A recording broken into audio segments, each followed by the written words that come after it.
Melton, what are you doing? That looks like fun. Hit a rock. Got a slow leak. You can see the rock. Oh, see it in there. ouch.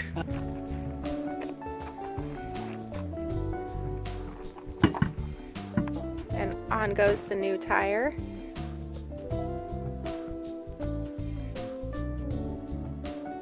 Last year I did a trip.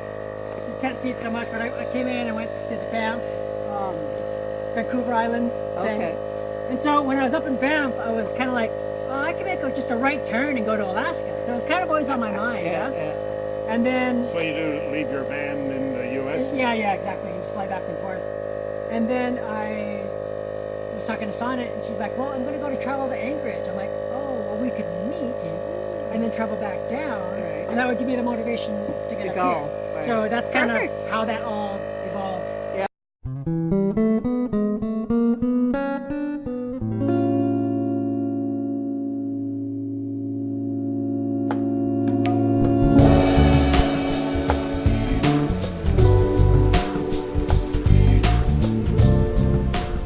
So what you working on, Melton?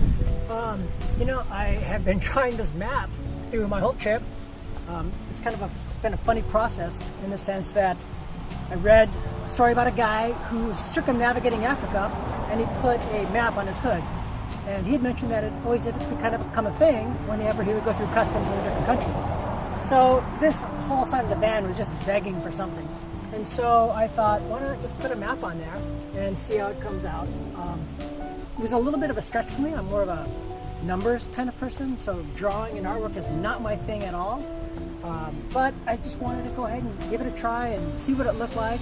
So it was a little bit of a stretch for me, and it's been kind of a really fun process. Cool. And what have you found?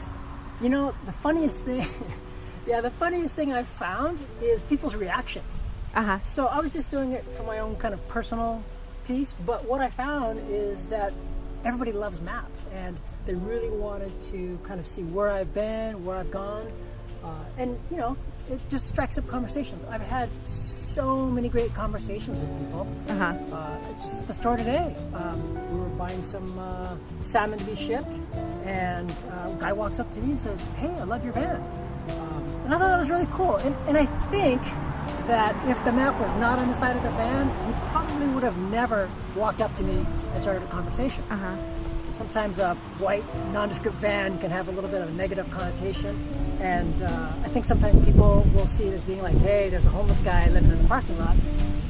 Whereas with the map, people can see that I have kind of a process and a direction that I'm going and something that I'm trying to accomplish. So it's been a really kind of helping bridge that gap to make people feel comfortable just walking up to me and start talking. So like I said, I mean, I've really had some of the best conversations and met some of the nicest people.